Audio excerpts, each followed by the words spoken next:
제 아이 좀 살려주세요. 뭐든 할게요. 얼른 좀 구해주세요. 2025년 9월 콜로라도 고등학교 총격 사건. 피투성이 아들을 끌어안은 부모의 절규가 미국 전역을 뒤흔들었습니다. 순식간에 전쟁터로 변한 교실, 수십 명의 학생들이 쓰러져 아비규환이 된 현장. 하지만 경찰과 구조대는 범인이 아직 숨어있다는 이유로 발만 동동 구르며 접근조차 하지 못했는데요. 심정지 직전에 소년을 두고 모두가 망설이던 그 순간 단 한 사람, 한국인 외상외과 의사가 방탄복도 없이 현장으로 뛰어들었습니다. 그녀의 과감한 긴급수술은 곧 미국 전역을 뒤흔들 충격적인 기적으로 이어지게 되는데요. 과연 이 구조의 끝은 어떤 결말을 맞이했을까요? 지금부터 미국을 뒤집어 놓은 그날의 이야기를 시작합니다. 그 전에 좋아요와 구독 버튼을 눌러주시면 이 영상이 널리 퍼져 같은 비극을 막는데 큰 힘이 됩니다. 그리고 총상을 입은 학생들의 쾌유를 기원하신다면 댓글에 쾌유, 이국종 교수의 제자인 한국인 의사를 응원하신다면 한국 최고라고 남겨주세요. 그럼 사연 바로 시작하겠습니다. 저는 이다현, 36살 외상외과 전문의입니다. 한국재난의료 긴급대응단 소속으로 미국 콜로라도주의 작은 도시 병원에서 마지막 파견 근무를 하고 있었죠. 그날 아침도 여느 때처럼 평범했습니다. 6시에 일어나 간단히 씻고 호텔 방에서 내려다본 콜로라도의 산맥은 여전히 장엄했어요. 차가운 아침 공기가 폐 깊숙이 스며들면서 문득 한국의 가을이 그리워졌습니다. 이곳에서의 석 달간 파견 근무가 이제 일주일 남았거든요. 병원으로 가는 길, 라디오에서 흘러나오는 컨트리, 음악을 들으며 핸들을 잡고 있는데 갑자기 음악이 끊어졌습니다. 아나운서의 긴급한 목소리가 차 안을 가득 채웠어요. 에버그린 고등학교에서 총격 사건이 발생했습니다. 현재 다수의 부상자가. 저는 무의식 중에 브레이크를 밟았습니다. 심장이 쿵쾅거리기 시작했어요. 에버그린 고등학교라니 병원에서 불과 10분 거리에 있는 학교였거든요. 지난 석 달 동안 그 앞을 수없이 지나쳤는데 항상 아이들의 웃음소리가 들리던 그곳에서 총격이라니. 병원에 도착하자마자 응급실이 술렁이고 있었습니다. 간호사들이 분주히 뛰어다니고 의사들이 모여 무언가 심각하게 대화하고 있었어요. 제가 라커룸에서 가운을 갈아입고 있는데 병원장인 로버트 윌슨 씨가 급하게 들어왔습니다. 다현, 큰일이야. 에버그린 고등학교에서 총격이 있었어. 중상자가 최소 2명. 그런데 윌슨 씨의 얼굴이 창백했습니다. 30년 넘게 이 병원을 운영해온 그가 이렇게 당황하는 모습을 본 적이 없었어요. 그런데 뭔가요? 우리 병원엔 외상 전문 인력이 너뿐이야. 인근 병원들도 마찬가지고 덴버 대학병원까지는 헬기로도 40분이 걸려. 그 순간 제 머릿속에 이국종 교수님의 목소리가 떠올랐습니다. 아주병원에서 레지던트 시절 교수님이 늘 하시던 말씀이었죠. 의사는 환자가 있는 곳으로 가야 한다. 환자를 기다리게 해선 안 된다. 저는 고개를 끄덕였습니다. 병원장님, 제가 가겠습니다. 하지만 위험해. 아직 범인이 체포되지 않았다고 해. 환자는 기다려주지 않아요. 그리고 저는 잠시 멈춘 후 말했습니다. 이국종 교수님의 가르침은 현장에서 써야 진짜입니다. 윌슨 씨는 잠시 저를 바라보더니 깊게 숨을 내쉬었습니다. 알겠어. 우리에겐 그녀밖에 없어. 그는 간호사들을 향해 소리쳤습니다. 응급 키트 준비해. 이동식 수술 장비도. 5분 후 저는 구급차에 타고 있었습니다. 사이렌 소리가 귀를 찢을 듯 했지만 오히려 마음이 차분해졌어요.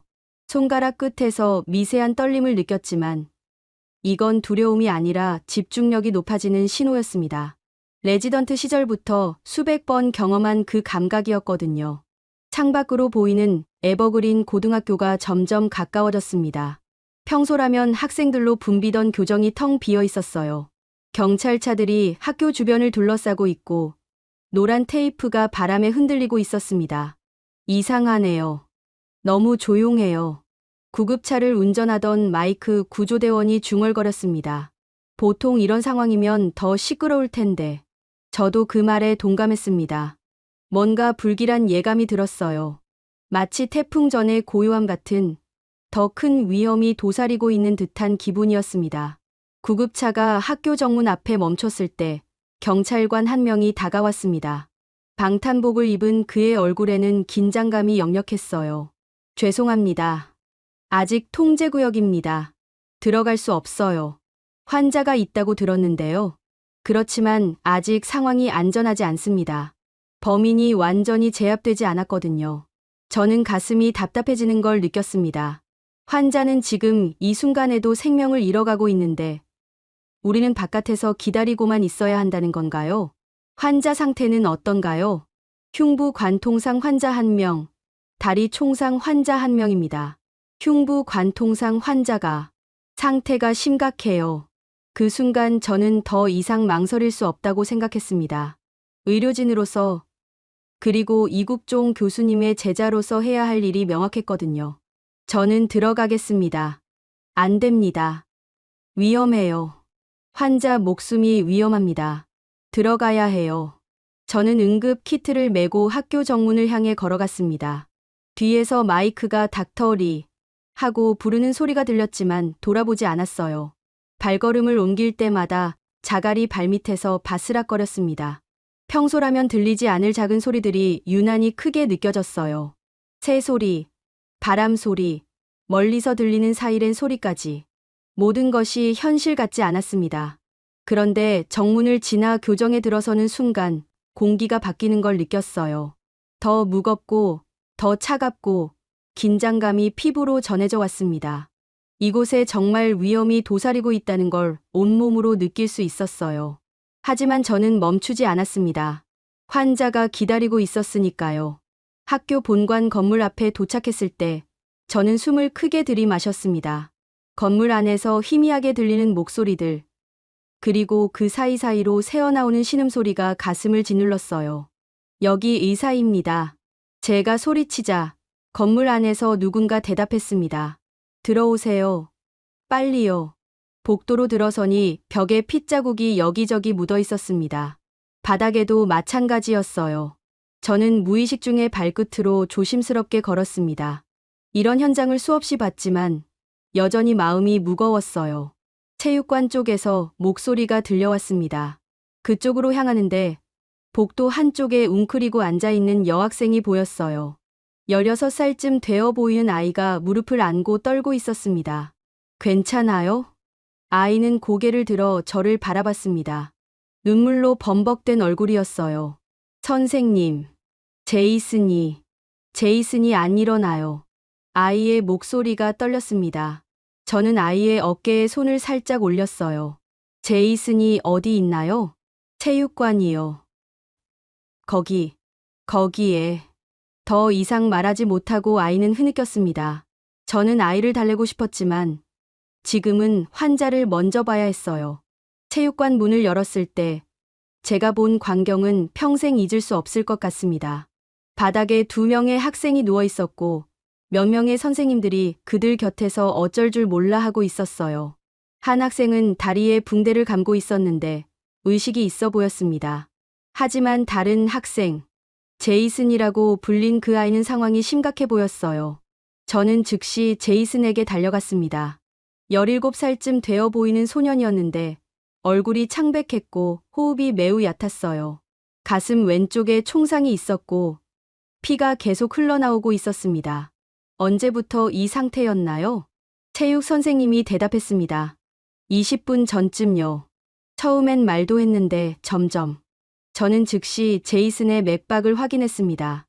약하고 빨랐어요. 혈압도 떨어진 상태였고 피부는 차가웠습니다. 전형적인 출혈성 쇼크 증상이었어요. 구급차는 언제 올 수 있나요? 경찰이 아직 안전하지 않다고 해서 구급차도 대기 중이에요. 저는 가슴이 답답해졌습니다. 이 아이는 지금 당장 수술이 필요한 상태인데 병원까지 이송하기엔 시간이 너무 오래 걸려요. 그리고 이송 도중에 위험해질 가능성이 높았습니다. 그때 체육관 밖에서 발소리가 들렸습니다. 경찰관 2명이 들어왔어요. 의사 선생님, 지금 즉시 대피해야 합니다. 환자가 위험해요. 지금 옮기면. 범인이 아직 완전히 제압되지 않았습니다. 학교 어딘가에 숨어 있을 수 있어요. 저는 제이슨을 내려다봤습니다. 아이의 호흡이 점점 더 얕아지고 있었어요.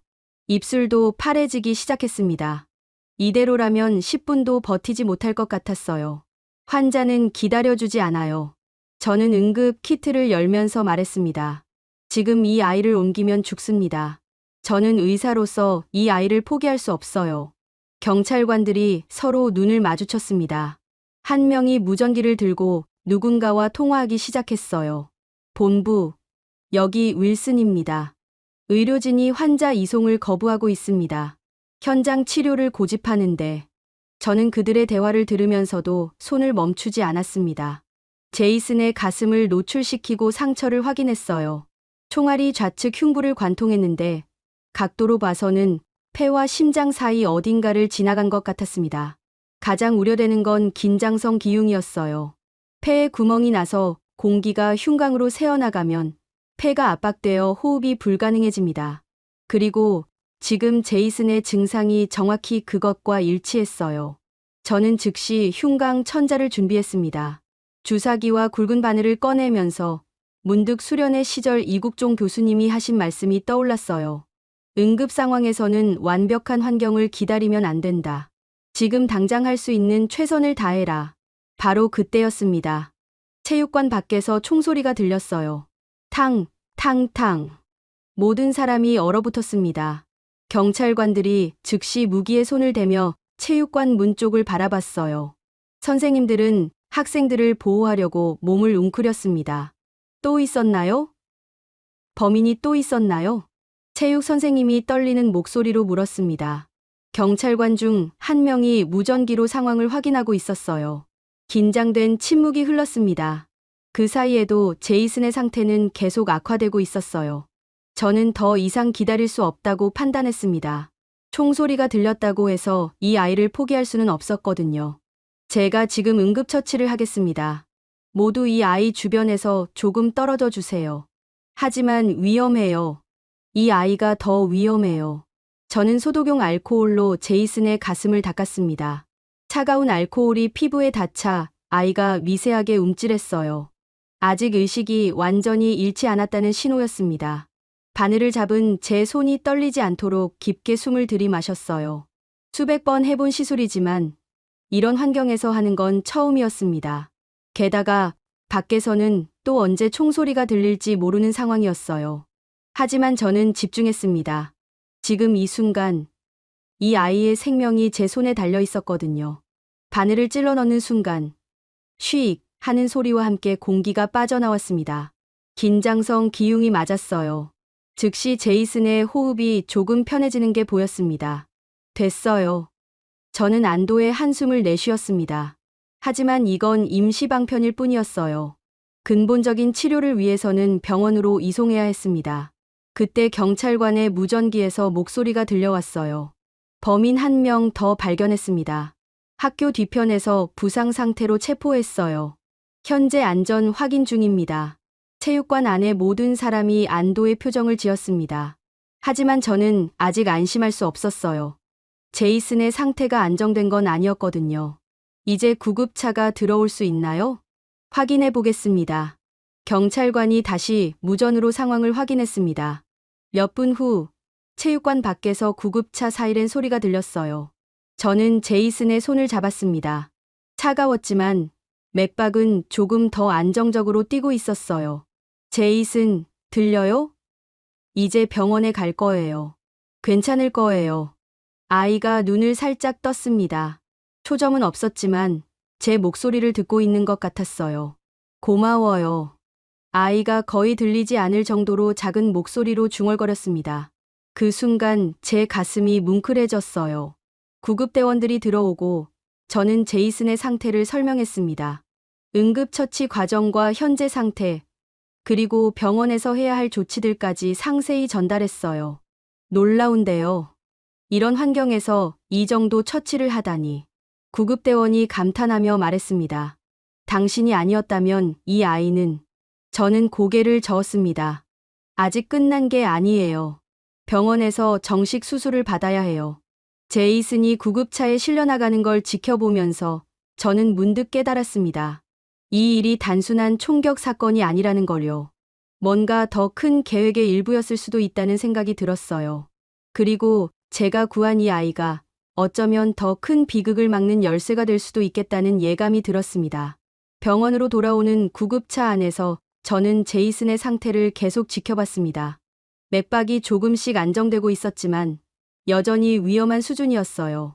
혈압이 떨어진 상태가 지속되고 있었고 얼굴색도 창백했습니다. 혈압이 90에 60이에요. 계속 떨어지고 있어요. 구급대원인 톰이 걱정스러운 목소리로 말했습니다. 저는 제이슨의 가슴을 다시 확인했어요. 응급처치로 긴장성 기흉은 해결했지만 출혈이 계속되고 있었습니다. 내부 장기 손상이 예상보다 심각할 수 있었어요. 병원에 도착하자마자 응급실 직원들이 대기하고 있었습니다. 윌슨 병원장도 직접 나와 있었어요. 상태는 어때? 좌측 흉부 관통상, 긴장성 기흉은 현장에서 처치했어요. 하지만 지속적인 출혈로 혈압이 계속 떨어지고 있습니다. 응급실로 들어가면서 저는 제이슨의 상태를 더 자세히 파악했습니다. 엑스레이 결과를 보니 상황이 제가 예상했던 것보다 훨씬 심각했어요. 총알이 좌측 폐를 관통해서 심장 근처까지 갔네요. 영상의학과 의사가 말했습니다. 그런데 이상한 게 심장에는 직접적인 손상이 없어 보이는데도 출혈이 계속돼요. 저는 화면을 자세히 들여다봤습니다. 총알의 궤적을 따라가면서 어디서 출혈이 발생하고 있는지 파악하려고 했어요. 그런데 문제는 출혈 부위가 여러 곳일 가능성이 높다는 것이었습니다. 수술실 준비됐나요? 준비됐는데. 윌슨 병원장이 망설이며 말했습니다. 다연, 솔직히 말하면 우리 병원에서 이런 수술을 해본 적이 없어. 덴버 대학병원으로 이송하는 게 시간이 없어요. 저는 단호하게 말했습니다. 제이슨의 혈압이 80에 50으로 떨어진 상태였어요. 지금 이송하면 가는 도중에 심정지가 올 수 있어요. 여기서 지금 당장 해야 합니다. 그때 응급실 간호사가 다가왔습니다. 혈압이 70에 40으로 떨어졌어요. 저는 즉시 결정했습니다. 수술실로 올려보내요. 지금 당장. 수술실로 향하는 엘리베이터 안에서 저는 깊게 숨을 들이마셨습니다. 이런 수술을 혼자서 해야 한다는 부담감이 어깨를 짓눌렀어요. 하지만 이국종 교수님이 늘 하시던 말씀이 떠올랐습니다. 의사의 손은 환자의 생명을 담는 그릇이다. 그 그릇이 흔들리면 생명도 흔들린다. 수술실에 들어가자 간호사들이 이미 모든 준비를 마쳐놓고 있었습니다. 마취과 의사인 제임스 박사도 대기하고 있었어요. 전신 마취 유도하겠습니다. 네. 부탁드려요. 저는 손을 씻으면서 마음을 다잡았습니다. 지금부터는 저와 제이슨, 단 둘만의 시간이었어요. 다른 모든 것을 잊고 오직 이 아이의 생명에만 집중해야 했습니다. 마취가 끝나고 제이슨의 가슴을 절개했을 때 예상했던 것보다 상황이 심각했습니다. 흉곽 안에 피가 상당히 고여 있었고 좌측 폐가 심하게 손상되어 있었어요. 흡인기 주세요. 피를 제거하면서 출혈 부위를 확인했습니다. 폐 실질 손상으로 인한 출혈과 함께 늑간동맥에서도 출혈이 있었어요. 다행히 심장이나 대혈관에는 직접적인 손상이 없었습니다. 먼저 늑간동맥 출혈부터 지혈하겠어요. 저는 조심스럽게 손상된 혈관을 찾아 결찰했습니다. 이 과정에서 가장 중요한 건 속도였어요. 출혈이 계속되는 상황에서 시간이 오래 걸리면 환자가 위험해집니다. 혈압이 60에 40이에요. 마취과 의사가 긴급하게 알렸습니다. 수혈 준비됐나요? 농축적 혈구 2개 유닛이 준비되어 있어요. 시작하세요. 저는 손을 멈추지 않고 계속 작업했습니다. 늑간동맥 지혈이 끝나자 출혈량이 현저히 줄어들었어요. 이제 폐 손상 부위를 처리해야 했습니다. 폐 실질 손상은 생각보다 광범위했습니다. 총알이 지나간 부위 주변에 폐 조직이 심하게 손상되어 있었어요. 부분적으로 폐 절제술이 필요한 상태였습니다. 자동봉합기 주세요. 손상된 폐 조직을 제거하고 건강한 부분을 봉합했습니다. 이 과정에서 저는 한국에서 배운 미세봉합 기술을 활용했어요. 이국종 교수님이 늘 강조하시던 정밀함이 필요한 순간이었습니다. 출혈이 멈췄어요. 간호사가 안도의 목소리로 말했습니다. 하지만 저는 아직 안심할 수 없었어요. 폐 기능을 확인하고 다른 손상 부위가 없는지 재점검해야 했거든요.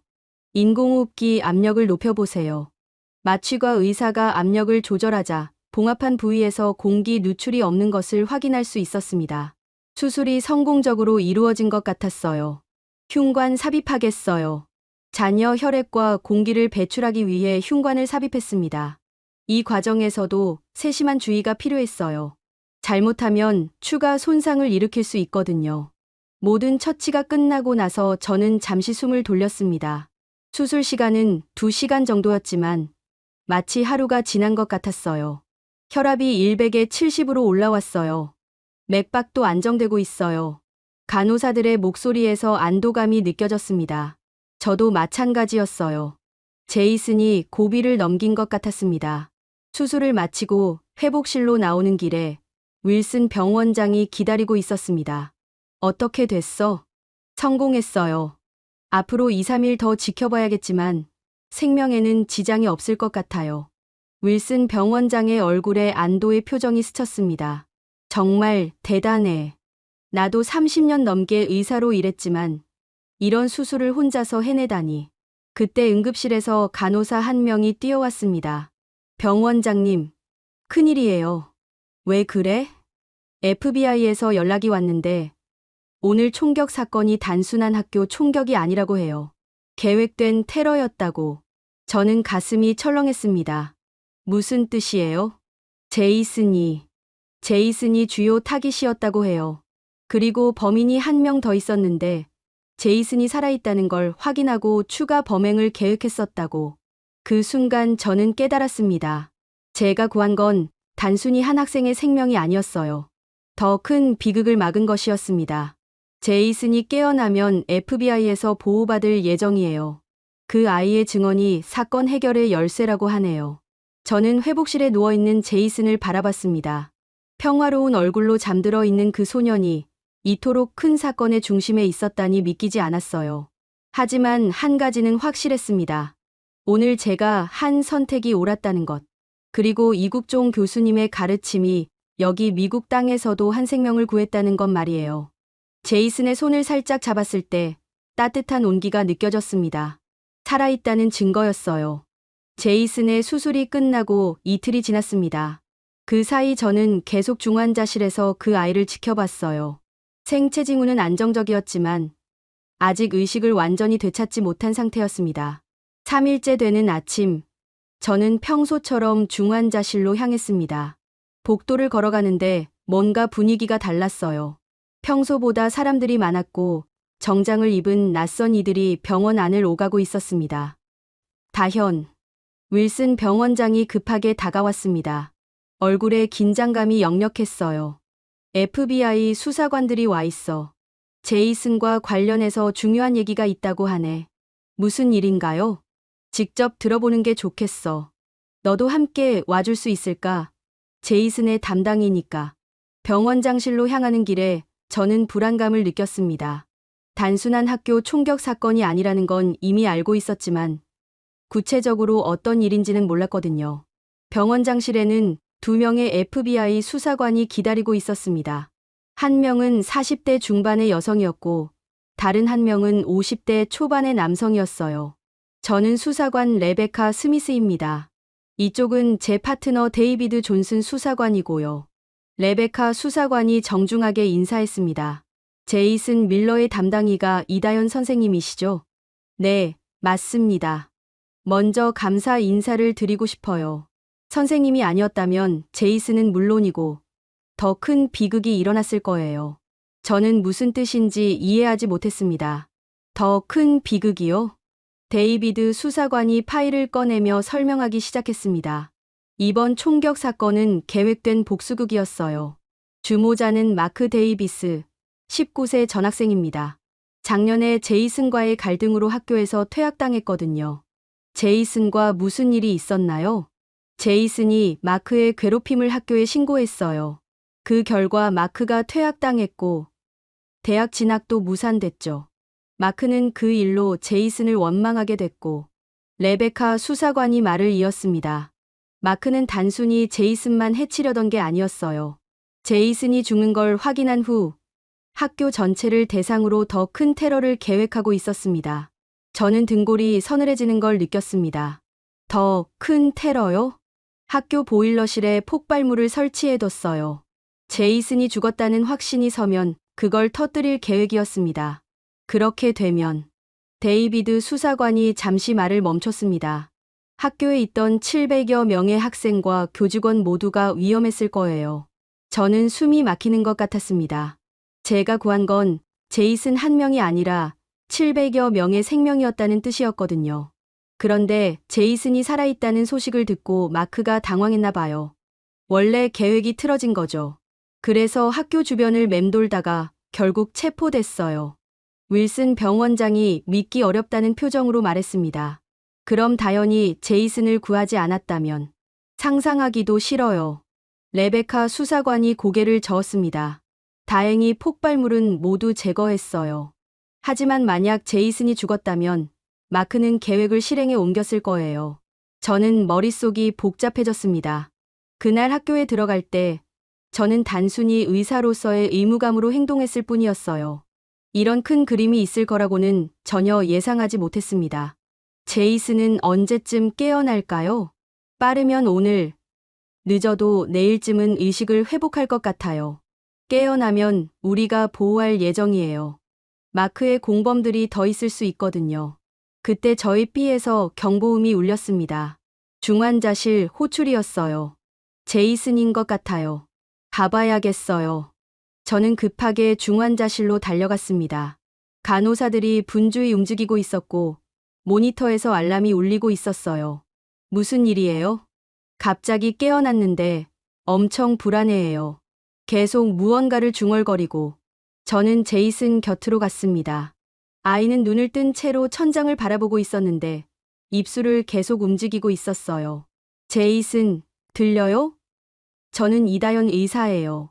아이가 천천히 고개를 돌려 저를 바라봤습니다. 초점이 맞지 않는 눈동자였지만 분명히 의식이 있었어요. 의사, 선생님. 네, 맞아요. 괜찮아요. 안전해요. 마크가 말했어요. 제이슨이 떨리는 목소리로 말했습니다. 뭐라고 말했나요? 학교를 날려버리겠다고. 모든 사람을. 다. 저는 가슴이 철렁했습니다. 제이슨이 마크의 계획을 알고 있었던 것 같았어요. 천천히 말해봐요. 무슨 일이 있었는지. 제이슨이 힘겹게 말을 이어갔습니다. 총을 쏘기 전에 마크가 제게 말했어요. 저를 죽이고 나서 학교 전체를.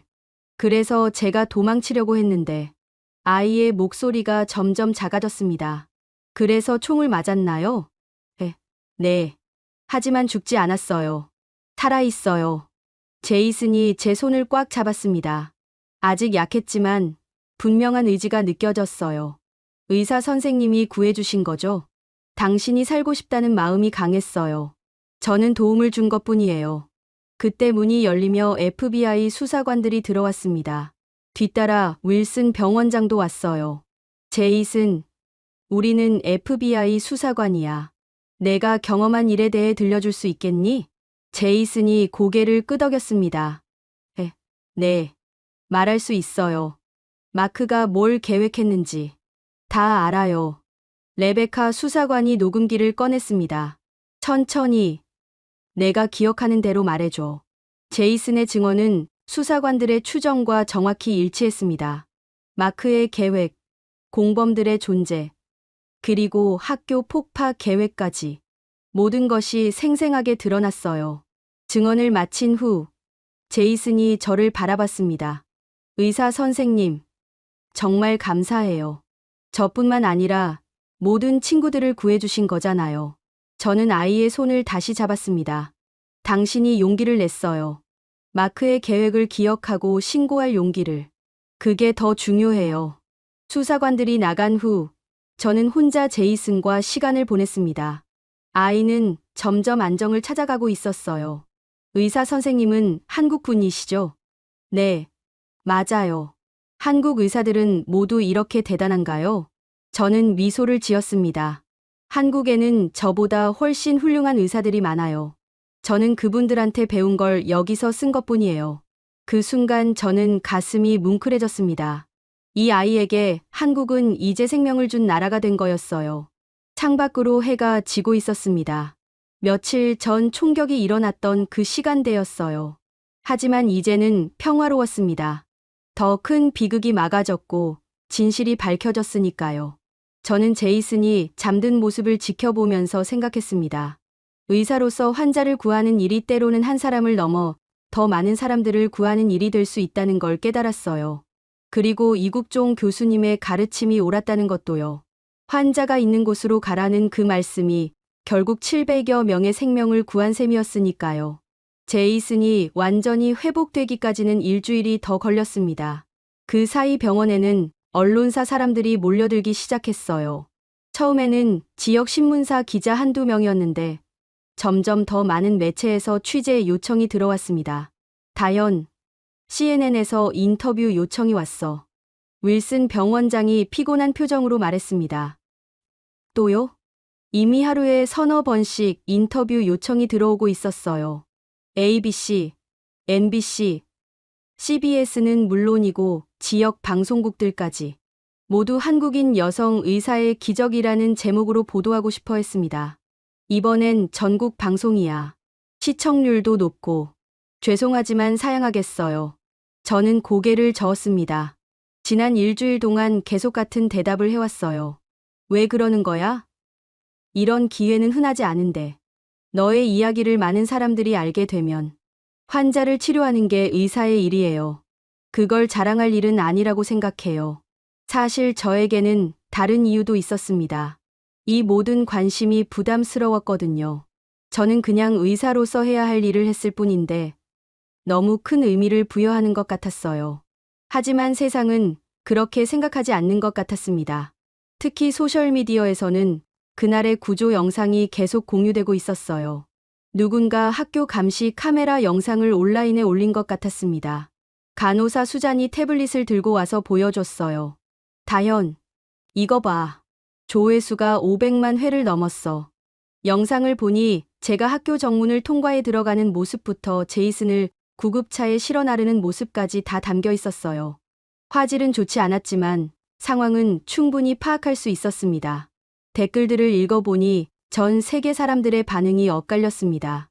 미국의 부끄러움이다. 우리 의료진은 뭘 했나?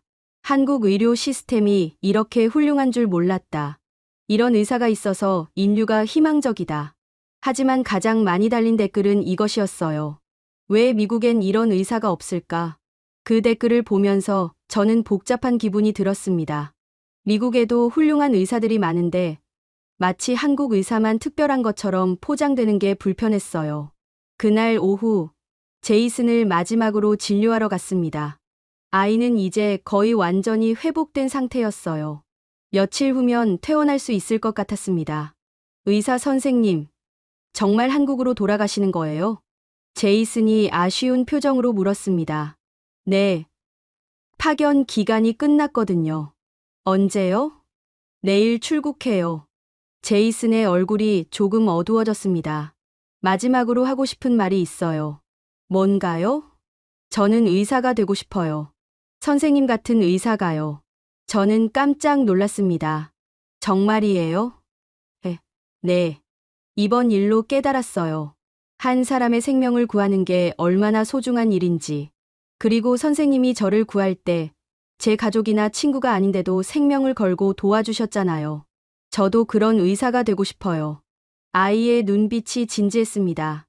장래 희망을 묻는 가벼운 대화가 아니라 진심으로 하는 말이라는 걸 알 수 있었어요. 쉽지 않을 거예요. 알아요. 하지만 해볼 거예요. 그리고 언젠가는 한국에 가서 공부하고 싶어요. 선생님이 배우신 그 병원에서요. 저는 가슴이 뭉클해졌습니다. 이 아이에게 한국은 이제 단순한 외국이 아니라 꿈의 나라가 된 거였어요. 그럼 열심히 공부하세요. 의학은 정말 어려우니까요. 네. 꼭 할게요. 제이슨과 작별 인사를 나누고 나서 저는 병원을 한 바퀴 돌아봤습니다. 석 달 동안 근무했던 이곳에서의 마지막 밤이었어요. 응급실, 중환자실, 수술실. 한국에서와 크게 다르지 않았지만 나름대로 정이 든 공간들이었습니다. 특히 제이슨을 수술했던 수술실 앞에서는 잠시 발걸음을 멈췄어요. 그때 간호사 수잔이 다가왔습니다. 다현, 선물이 있어. 선물이요? 수잔이 작은 상자를 건넸습니다. 열어보니 병원 직원들이 모두 서명한 카드가 들어있었어요. 진짜 의사가 무엇인지 보여줘서 고마워. 카드 뒷면에는 직원들 개개인의 메시지가 적혀 있었습니다. 당신 덕분에 우리 병원이 더 나아졌어요. 한국 의료진을 존경하게 됐어요. 언젠가 한국에 가보고 싶어요. 저는 눈물이 날 것 같았습니다. 이런 마음들을 받을 자격이 있는지 모르겠지만 정말 고마웠어요. 모든 분들께 감사하다고 전해주세요. 다현, 마지막으로 하나만 물어봐도 될까? 네. 정말 인터뷰 안 할 거야? 당신의 이야기를 더 많은 사람들이 알았으면 좋겠는데. 저는 잠시 생각했습니다. 제가 한 일은 특별한 게 아니에요. 한국에는 저보다 훌륭한 의사들이 정말 많거든요. 이국종 교수님 같은 분들이요. 그분들이 가르쳐 주신 대로 한 것뿐이에요. 그래도 한 생명이 살아있으면 그걸로 충분해요. 그날 밤 호텔에서 짐을 정리하면서 저는 노트북을 켰습니다. 그 구조 영상이 여전히 화제였어요. 이제 조회수가 1000만 회를 넘어섰더군요. 댓글들도 계속 늘어나고 있었습니다. 여러 나라 언어로 된 댓글들이 달려 있었는데 구글 번역기로 읽어보니 대부분 감사와 존경의 마음을 담고 있었어요. 하지만 가장 기억에 남는 댓글은 이것이었습니다. 이건 한국인 의사 한 명에 관한 이야기가 아니다. 다른 사람을 자신보다 먼저 생각할 때 우리 모두가 어떤 사람이 될 수 있는지에 관한 이야기다. 그 댓글을 보면서 저는 깨달았습니다. 사람들이 주목하는 건 제가 한국인이라서가 아니라 위험한 상황에서도 환자를 포기하지 않았기 때문이라는 걸요. 다음 날 아침 공항으로 가는 길에 저는 창밖으로 보이는 콜로라도의 산맥을 바라봤습니다. 석 달 전 처음 왔을 때와는 다른 기분이었어요. 이제 이곳은 저에게 단순한 파견지가 아니라 중요한 일을 해낸 의미 있는 장소가 되었거든요. 공항에서 비행기를 기다리면서 저는 이국종 교수님께 메시지를 보냈습니다. 교수님, 파견 근무 마치고 돌아갑니다. 교수님께서 가르쳐 주신 것들을 잘 써먹었어요. 환자가 있는 곳으로 가라는 말씀 잊지 않겠습니다. 곧 답장이 왔습니다. 수고했다. 의사는 국경이 없다는 걸 다시 한번 보여줬구나. 잘 돌아와라. 비행기에 오르면서 저는 마지막으로 휴대폰을 확인했습니다. 그 영상 조회수가 2000만 회를 넘어섰더군요. 하지만 숫자보다 중요한 건 제이슨이 살아있다는 것이었어요. 그리고 그 아이가 의사가 되겠다는 꿈을 갖게 되었다는 것. 언젠가 그 아이가 또 다른 누군가의 생명을 구할 수도 있다는 것 말이에요. 비행기가 이륙하면서 저는 생각했습니다. 의사로서 해야 할 일은 끝나지 않는다는 거요. 여기서 끝이 아니라 새로운 시작일 뿐이라는 거요. 한국으로 돌아가기 전날 저녁, 저는 병원에 마지막 인사를 하러 갔습니다. 사실 공식적인 근무는 이미 끝났지만 그냥 떠나기가 아쉬워서였어요. 병원 로비에 들어서자마자 뭔가 이상한 분위기를 느꼈습니다. 평소보다 사람들이 많았고 모두 저를 바라보고 있었어요. 그리고 로비 한쪽에 작은 현수막이 걸려 있었습니다. 이다현 의사님, 감사합니다. 당신은 우리의 영웅입니다. 저는 당황했습니다. 이런 걸 준비할 줄 몰랐거든요. 윌슨 병원장이 다가오면서 미소를 지었습니다. 깜짝 파티야. 너를 위한 거지. 병원장님, 이러시면 안 되는데요. 왜 안 돼? 우리 병원 역사상 가장 중요한 수술을 해낸 의사인데. 로비에 모인 사람들이 박수를 치기 시작했습니다. 의사, 간호사, 행정직원들은 물론이고 청소부 아저씨, 경비원 아저씨까지 모두 나와 있었어요. 간호사장인 메리 할머니가 앞으로 나왔습니다. 손에는 작은 편지 봉투를 들고 있었어요. 다현, 우리 모두의 마음을 담은 편지야. 편지를 읽어보니 손글씨로 정성스럽게 쓰여 있었습니다. 다현 선생님께, 당신이 우리 병원에 온 지 석 달밖에 안 됐지만 우리는 평생 당신을 기억할 거예요. 당신은 의사가 무엇인지, 치료가 무엇인지 다시 생각하게 해주었어요. 그날 학교에 들어갈 때 당신의 뒷모습을 본 우리는 모두 걱정했어요. 하지만 동시에 자랑스러웠어요. 우리 병원에 이런 의사가 있다는 게 말이에요. 당신 덕분에 제이슨이 살았고 수많은 아이들이 살았어요. 그리고 우리도 더 나은 의료진이 되겠다는 각오를 다졌어요. 한국으로 돌아가도 우리를 잊지 말아요. 우리는 절대 당신을 잊지 않을 거예요. 콜로라도 지역병원 전 직원 일동. 편지를 다 읽고 나니 눈물이 흘렀습니다. 제가 이런 마음을 받을 자격이 있는지 모르겠지만 정말 감사했어요. 감사합니다. 정말 감사해요. 저는 목이 메어 더 이상 말하기 어려웠습니다. 그때 뒤쪽에서 익숙한 목소리가 들렸어요. 의사 선생님. 돌아보니 제이슨이 있었습니다. 휠체어에 앉아 있었지만 얼굴색이 많이 좋아져 있었어요. 옆에는 부모님도 함께 계셨습니다. 제이슨의 아버지가 다가와서 제 손을 잡았습니다. 정말 어떻게 감사를 드려야 할지 모르겠어요. 당신이 아니었다면. 아니에요. 제이슨이 강했기 때문이에요. 제이슨의 어머니도 눈물을 흘리며 말했습니다. 우리 아들이 의사가 되겠다고 해요. 당신 같은 의사가 되겠다고요. 그럼 열심히 공부해야겠네요. 저는 제이슨을 바라봤습니다. 정말로 의사가 되고 싶어요? 네. 그리고 언젠가 한국에 가서 공부하고 싶어요. 선생님이 배우신 그 병원에서요. 아주대병원이요? 네. 인터넷으로 찾아봤어요. 정말 대단한 분이시더라고요. 저는 미소를 지었습니다. 그때 윌슨 병원장이 작은 상자를 들고 왔습니다. 다연, 이것도 받아줘. 상자를 열어보니 작은 열쇠가 들어있었어요. 뭔가요, 이게? 우리 병원 명예실장 열쇠야. 언제든지 다시 오고 싶으면 연락해. 우리는 항상 너를 환영할 거야. 병원장님. 아니야. 이건 우리가 해야 할 일이야. 너는 우리 병원의 일원이고 영원히 그럴 거야. 저는 더 이상 눈물을 참을 수 없었습니다. 이런 따뜻한 마음을 받고 있다는 게 믿기지 않았어요. 파티가 끝나고 나서 저는 제이슨과 단둘이 이야기할 시간을 가졌습니다. 의사 선생님, 마지막으로 하나만 물어봐도 될까요? 뭐든지 물어보세요. 그날 왜 학교에 들어오셨어요? 위험하다는 걸 아셨을 텐데. 저는 잠시 생각했습니다. 제가 존경하는 교수님이 늘 하시던 말씀이 있어요. 의사는 환자가 있는 곳으로 가야 한다고요. 그 말씀이 떠올랐거든요. 그게 다예요? 네. 그게 다예요. 복잡하게 생각할 필요 없어요. 환자가 있으면 가는 거예요. 제이슨이 고개를 끄덕였습니다. 저도 그런 의사가 될게요. 환자가 있는 곳으로 가는 의사 말이에요. 그럼 약속해요. 언젠가 훌륭한 의사가 되어서 다시 만나요. 네. 약속해요. 다음 날 아침, 공항으로 가는 길에 저는 창밖 풍경을 바라봤습니다. 석 달 전과는 모든 게 달라 보였어요. 단순히 파견 근무를 마치고 돌아가는 게 아니라 소중한 인연들을 남기고 떠나는 기분이었습니다. 공항에서 체크인을 하는데 직원이 제게 말했습니다. 혹시 그 유명한 한국인 의사님이세요? 신스에서 본 것 같은데. 아니에요.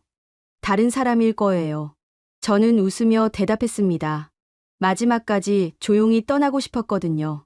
하지만 탑승구에서 기다리는 동안 몇몇 사람들이 저를 알아보는 것 같았어요. 수근거리는 소리가 들렸지만 다가와서 말을 거는 사람은 없었습니다. 비행기가 이륙하면서 콜로라도가 점점 작아져 갔습니다. 저는 창밖을 바라보며 생각했어요. 이곳에서 제가 배운 건 의학 지식이 아니라 다른 것들이었다는 거요. 한 생명을 구하는 일이 얼마나 소중한지, 그리고 그 일이 얼마나 많은 사람들에게 희망을 줄 수 있는지를 배웠어요. 그리고 이국종 교수님의 가르침이 옳았다는 것도 다시 한번 확인했습니다. 환자가 있는 곳으로 가는 것. 그게 의사가 해야 할 일이라는 거요. 이제 한국으로 돌아가지만 제 마음 한켠에는 항상 콜로라도가 있을 거예요. 그리고 제이슨이, 윌슨 병원장이, 그리고 그 모든 따뜻한 사람들이 있을 거예요. 언젠가 제이슨이 의사가 되어 한국에 오면 그때 다시 만나겠죠. 그리고 함께 더 많은 생명을 구하겠죠. 지금은 조용한 작별이지만 언젠가 다시 만날 시작이기도 하니까요. 한국으로 돌아와 인천공항에 내렸을 때의 그 안도감, 익숙한 한글 간판들, 들려오는 우리말 소리, 그리고 무엇보다 고향의 공기가 저를 따뜻하게 맞아주었습니다. 아주대병원 의국에서 복귀 보고를 마치고 나서 국군대 전병원에 계신 이국종 교수님께 연락이 왔어요. 다현아, 수고했다. 정말 수고했어. 교수님의 목소리에 평소보다 더 깊은 감정이 담겨 있었습니다. 교수님께서 가르쳐 주신 대로 했을 뿐이에요. 그래도 쉽지 않았을 거야. 혼자서 그런 상황을 감당하기가. 저는 잠시 그날의 기억이 떠올랐습니다. 학교 정문을 통과하던 순간의 긴장감, 제이슨을 처음 봤을 때의 절망감, 그리고 수술이 성공했을 때의 그 벅찬 기쁨까지.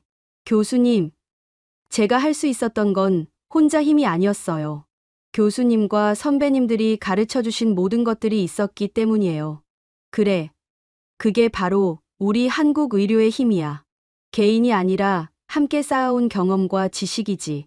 교수님이 창밖을 바라보시며 말씀하셨어요. 다현아, 이번 일로 너는 많은 걸 깨달았을 거야. 의사로서 정말 중요한 것이 뭔지 말이야. 네, 많이 깨달았어요. 그 후 일주일 동안 저는 공식적인 휴가를 받았습니다. 오랜만에 여유가 생기니 그동안 미뤄뒀던 일들을 정리할 수 있었어요. 그 중에서도 가장 중요한 일은 콜로라도에서 있었던 일들을 기록으로 남기는 것이었습니다. 집 서재에 앉아 노트북을 켜고 그날의 일을 차근차근 적어 내려갔습니다.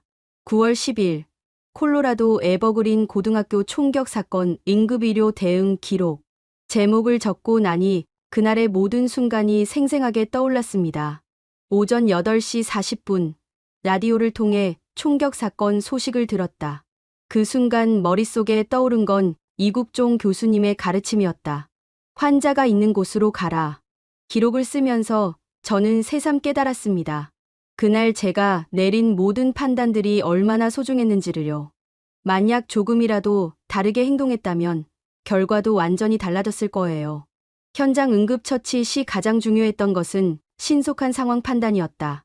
긴장성 기흉을 즉시 인지하고 흉광천자를 시행한 것이 환자 생존의 핵심이었다. 의학적 내용을 기록하면서도 저는 그 순간의 감정들을 함께 적어나갔습니다. 환자의 손을 잡았을 때 느꼈던 차가운 온도, 수술실에서 혼자 견뎌야 했던 무게감, 그리고 수술이 성공했을 때의 그 벅찬 감동까지.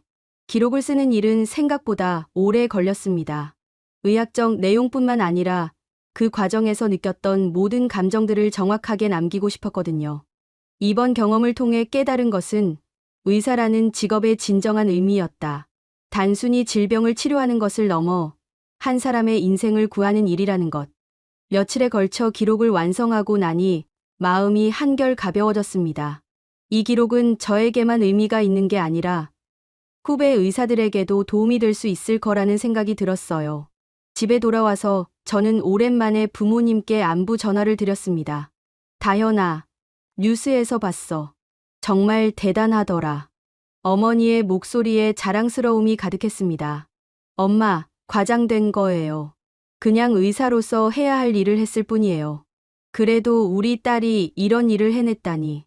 정말 자랑스러워. 아버지도 전화를 받으셨습니다. 다현아, 위험하지는 않았니? 괜찮았어요, 아빠. 그리고 정말 보람있었어요. 의사가 되길 잘했구나. 사람을 살리는 일만큼 귀한 게 없지.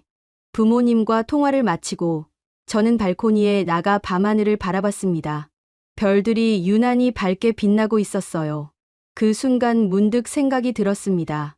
제가 지금까지 살아올 수 있었던 것, 의사가 될 수 있었던 것, 그리고 다른 사람의 생명을 구할 수 있게 된 것. 이 모든 게 얼마나 소중하고 감사한 일인지 말이에요. 저는 마음속으로 감사 인사를 드렸습니다. 먼저 제이슨에게요. 그 아이가 포기하지 않고 끝까지 버텨준 덕분에 저도 최선을 다할 수 있었거든요. 윌슨 병원장님과 콜로라도 병원 직원들에게도요. 저를 믿고 지지해준 그분들이 있었기에 용기를 낼 수 있었어요. 그리고 무엇보다 이국종 교수님께요. 교수님이 가르쳐주신 환자가 있는 곳으로 가라는 말씀이 제 인생을 바꿔놓았거든요. 마지막으로 저를 이런 의사로 만들어준 대한민국에게요. 이 나라의 의료 시스템, 교육 과정, 그리고 선배 의사들의 숭고한 정신이 있었기에 제가 존재할 수 있었어요. 2주 후면 또다시 낯선 땅으로 떠날 예정입니다. 아프리카 케냐에서 또 어떤 일들이 기다리고 있을지 모르겠어요. 하지만 두렵지 않습니다. 제가 가는 곳마다 환자가 있을 것이고, 그 환자들은 제가 도움을 줄 수 있기를 기다리고 있을 테니까요. 그리고 저에게는 한국에서 배운 모든 것들이 있으니까요. 살아있다는 것, 건강하다는 것, 그리고 다른 사람의 생명을 구할 수 있다는 것. 이 모든 것이 기적이라는 걸 콜로라도에서 다시 한번 깨달았습니다. 앞으로도 저는 환자가 있는 곳이라면 어디든 갈 것입니다. 그리고 그곳에서 한 명이라도 더 많은 생명을 구하기 위해 최선을 다할 것입니다. 그게 의사인 제가 이 세상에서 할 수 있는 가장 의미 있는 일이니까요. 그리고 그게 저를 이렇게 키워준 대한민국과 이국종 교수님께 보답하는 길이기도 하고요. 여러분은 언제 살아있음에 감사함을 느끼시나요? 그리고 여러분을 지금의 여러분으로 만들어준 분들께는 어떻게 감사를 표현하고 계신가요? 이 이야기가 여러분의 마음에 닿았다면 여러분도 누군가에게 희망이 되어주세요. 작은 관심과 따뜻한 마음만으로도 누군가의 인생을 바꿀 수 있으니까요. 그리고 우리가 이렇게 건강하게 살아갈 수 있도록 도와주시는 모든 분들께 감사한 마음을 잊지 말아요. 의료진뿐만 아니라 우리 일상을 지켜주시는 모든 분들께 말이에요. 생명은 정말 소중합니다. 그리고 그 소중한 생명을 구하는 일에 함께할 수 있다는 것, 정말 감사한 일입니다. 시청해주셔서 감사합니다. 오늘도 건강하세요. 사랑합니다.